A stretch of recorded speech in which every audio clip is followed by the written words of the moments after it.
The party is supportive of the Trident programme. There's been a lot of nonsense written about the Trident programme. They talk about it being a £100 billion programme. Yes, that is over 50 years. It's £2 billion a year.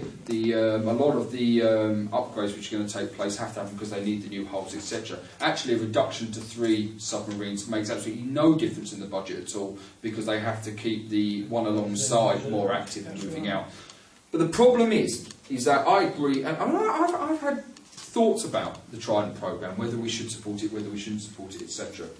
But it does come back to what I was just saying about having seats at the table and being to argue. If we are not a nuclear power anymore, whether we're going to use them or not, we're not going to use them, but we have them, okay? And that is what gives us our permanent seat at the Security Council. Look at the 5 members of the Security Council, the permanent members, they're all nuclear powers. Now, if we aren't there, the Americans will kick us off.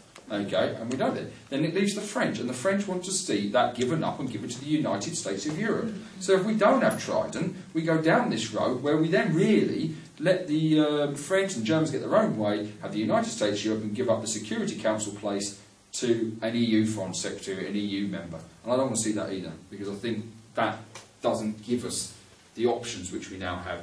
So Trident, the figures given are wrong.